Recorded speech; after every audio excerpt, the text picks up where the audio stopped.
कि उस जंतर मंतर पर ऐसा मंत्र पड़ा जा रहा था कि हैदराबाद और मुंबई में ये जो बच्चे मीम्स बना रहे थे, मैं तौबा ही कर सकता हूं। क्या क्या कर दिया आपने। मोदी को नहीं छोड़ा, बाबा को नहीं छोड़ा, संघ परिवार को नहीं छोड़ा, सबको बता दिया। आए हाय, क्या क्या कर दिया आपने। बहरहाल मेरे भाई, डरने और घबराने की जरूरत नहीं है कि मोदी डरता क्यों है। जब जनता रोड पे निकलती आती है तो मोदी और बाबा आरएसएस डरती है। तो सुना दोस्तों आपने असदुद्दीन ओवैसी को कि किस तरीके से उन्होंने जंतर मंतर का जिक्र किया है और उसके बाद एक जबरदस्त भाषण दिया। उन्होंने जो बातें कही है जंतर मंतर पर हुए प्रोटेस्ट को लेकर के, उसे आपको जरूर सुनना चाहिए। वो बताते हैं कि कैसे जंतर मंतर पर 4 नौजवानों को पैलेट गन लगता है, छर्रे लगते हैं, घायल हो जाते हैं। लेकिन फिर उन्होंने जो कहानी बताई, फिर वो बताते हैं कि जो डबल स्टैंड है ना लोगों का, उसको बदलने की जरूरत है। सबसे पहले असदुद्दीन ओवैसी के इस पूरे बयान को सुनिए।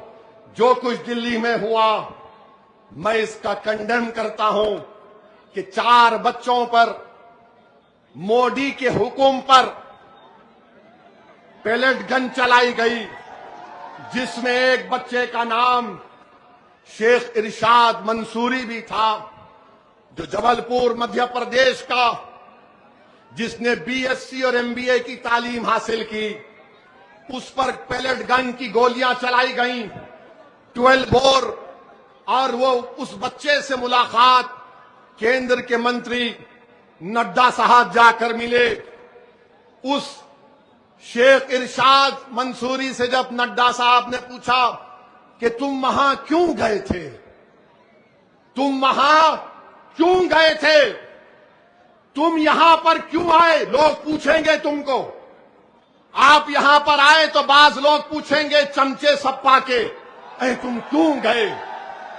तो इरशाद मंसूरी ने जो जवाब दिया, उसको अपने जहन नशीन कर लीजिए। शेख इरशाद मंसूरी ने मोदी के मंत्री से कहा, शिक्षा का मसला था, नाइंसाफी हो रही थी, नाइंसाफी के खिलाफ मैं गया था। तो मेरे भाई, मगर उस बच्चे को पैलेट गन से छर्रे निकलते हैं, 12 बोर जो आरएएफ के पास थी। उस बच्चे की आंख में, जिस्म में गोली लगी। एक 19 साल का बच्चा है साहिल, एक 32 साल की खातून है, एक 28 साल का अंग्रेजी आउटलुक मैगजीन के सहाफी हैं। इनको पैलेट गन से मारा गया। मेरे अजीज दोस्तों और बुजुर्गों, हम हुकूमत से मुतालबा करते हैं कि जिसने आर्डर दिया पैलेट गन चलाने का, उसके खिलाफ एक्शन लेना चाहिए। मगर मेरे भाई, क्या आप जानते हैं कि 2016 और 2019 तक कश्मीर में यही पैलेट गन से 140 लोगों को गोली चलाई गई। पैलेट गन से 140 अंधे हो गए, नाबीना हो गए। 140, 14,000 लोगों पर कश्मीर में आंख में गोली लगी। अब आप बताइए, उसमें 19 महीने की बेटी थी हमारी, उसका नाम हिबा था। यहां 4 को मारा गया। हम मजम्मत करते हैं, कश्मीर में 140 लोग नाबीना हो गए, हम उसकी भी मजम्मत करते हैं। बच्चों पर, बच्चियों पर लाठियां बरसाई गईं, लाठियों में कीले लगे हुए थे, सर पर मारकर सर फोड़ा गया, हाथ और पैर तोड़ दिया गया। हम उनको भी मजम्मत करते हैं, उनसे इज़हार हमदर्दी करते हैं। मगर जब हम पुकार पुकार कर कह रहे थे कि CAA के कानून के खिलाफ, जब जामे मिलिया यूनिवर्सिटी में घुसकर, लाइब्रेरी में घुसकर बच्चों को मारा गया, एक बच्चे को इतनी बुरी तरह मारा गया कि उसकी आंख जाय हो गई, बेटियों को रोड पर मारा गया, हमारी बेटियां तड़प रही थीं, दुनिया तमाशा देख रही थी, उन बच्चों को मारा गया रोड पर गिराकर। जामिया मिलिया यूनिवर्सिटी के तालिब इल्म से कहा गया कि यूनिवर्सिटी से बाहर निकलो तो हाथ उठाकर निकलो। अरे हाथ उठाकर उनको कहा गया बाहर निकलो। हम यही कहना चाह रहे हैं, जुल्म किसी पर हो, जुल्म होता है, ये सेलेक्टिव सिलेक्शन नहीं कर सकते आप। इसीलिए किसी शायर ने बड़ा खूब कहा, जो हम पर गुजरे थे रन सारे, जो हम पर गुजरे थे रन सारे, तो खुद पर गुजरे तो लोग समझे। जब अपनी मोहब्बतों के अजाब छुपे, जब अपनी मोहब्बतों के अजाब चले तो लोग समझे। वो जिन दरख्तों की छांव में से मुसाफिरों को उठा दिया था, इन्हीं दरख्तों पर अगले मौसम फल ना उतरे तो लोग समझे। याद रखिए, ये हमको समझना है। अब आप देख लिए कि मोदी डरता क्यों है। जब जनता रोड पे निकलती आती है तो मोदी और बाबा आरएसएस डरती है। जब किसान दिल्ली को आया तो मोदी झुक गए। तो मेरे अजीज दोस्तों और बुजुर्गों, मैं आपसे दरमंदाना अपील कर रहा हूं कि रोड पर नहीं निकलना है, अपनी जानों की हिफाजत करो। तुमको सिर्फ निकलना है मुत्तहिदा तौर पर। जिस दिन इलेक्शन होगा, एक ताकत और कुव्वत बनकर निकलो और पूरे एतमाद के साथ जाओ कि अब के बार वोट पतंग पर पड़ेगा और हम अपने आप को वोट देंगे। दोस्तों, देखा आपने किस तरीके से असदुद्दीन ओवैसी ने अपनी बात रखी। वो बताते हैं कि उत्तर प्रदेश में क्या हुआ था। मुजफ्फरनगर के दंगे का जिक्र करते हैं, जब उत्तर प्रदेश के मुख्यमंत्री माननीय अखिलेश यादव हुआ करते थे। वो बताते हैं कि किस तरीके से जब आज जंतर मंतर पर नौजवान घायल होते हैं, उन्हें पैलेट गन लगता है, तो हम और आप कितना चीखते हैं, कहते हैं कि भाई ये कैसे कर सकते हैं आप।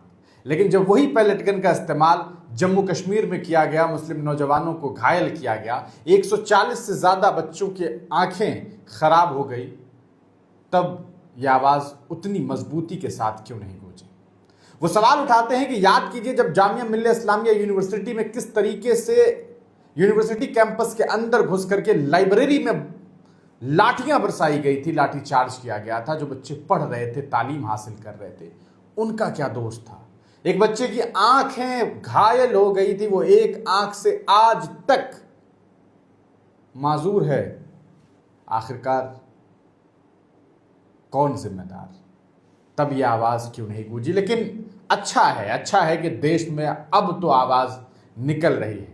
प्रधानमंत्री मोदी को शायद ये लगता था कि भाई उनके खिलाफ तो कोई बोल ही नहीं सकता, उनके खिलाफ तो कोई उठ ही नहीं सकता, कोई आवाज ही नहीं बुलंद कर सकता। लेकिन ऐसा नहीं है, यह आवाज उठी है और यह आवाज बहुत तेज उठी है। इस आवाज ने यह साबित कर दिया है कि देश में अगर कोई सत्ता का गलत फायदा उठाने का प्रयास करेगा तो यहां की आवाम, यहां की जनता सवाल पूछेगी, जवाब तलब करेगी और जरूरत पड़ी तो उन्हें गद्दी से उठा करके फेंक भी देगी। कॉकरोच जनता पार्टी के इस प्रोटेस्ट से एक बात तो हिंदुस्तान को समझ आ गई है कि इस देश में संविधान है और ये मुल्क एक आजाद मुल्क है और इस मुल्क में लोकतंत्र है। और लोकतंत्र की समझ जब आवाम को हो जाती है तो धर्मेंद्र प्रधान जैसे नेताओं को गद्दी से हटा दिया जाता है। राष्ट्रीय अध्यक्ष कहा करते थे एक वक्त में, एक पूर्व जो गृह मंत्री थे, वो कहते थे हमारी सरकार में इस्तीफे नहीं होते। लेकिन राजनाथ सिंह जी को आज कोई ये बता दे कि होते हैं, इस्तीफे जरूर होते हैं, जब देश की आवाम, देश की जनता, देश का जेनजी, देश का युवा यूथ जाग जाता है। लोकतंत्र लोगों से है, नेताओं से नहीं। ये बात भारतीय जनता पार्टी, प्रधानमंत्री मोदी और उनके नेतृत्व वाली सरकार को इस बार जरूर समझ आ गई होगी। लोकतंत्र में लोग फैसला करते हैं कि सत्ता में कौन रहेगा, गद्दी पर कौन बैठेगा। बड़ा गुरूर था, नेता कहते थे इनके, एक बहुत बहुत जबरदस्त गुरूर में, मगरूरियत में भर करके कहते थे हमारी सरकार में इस्तीफे नहीं होते, ये सब यूपीए के दौर में हुआ करते थे। उनसे पूछिएगा, आज इस्तीफे का लेटर उन्होंने जब पढ़ा होगा तो उन्हें वो मगरूरियत भरा जवाब याद आ रहा होगा और शायद वो सोच रहे होंगे कि ये इस देश की आवाम, इस देश के यूथ की आवाज़ कभी उन तक न पहुंच जाए। वैसे भी अब लोग ये कह रहे हैं कि एक साहब ने जो पेट्रोल में छेड़खानी की है, बग़ैर पूछे बग़ैर डिस्कशन के हमारी इंजन के साथ खिलवाड़ किया है गाड़ियों के, हिसाब तो उनका भी होगा, जवाब तो उनसे भी मांगा जाएगा। ज़रूरत पड़ी तो फिर एक इनकलाब उनके ख़िलाफ़ भी बुलंद किया जाएगा। असदुद्दीन ओवैसी को आपने सुना, अपनी प्रतिक्रिया कमेंट सेक्शन में ज़रूर लिखिए।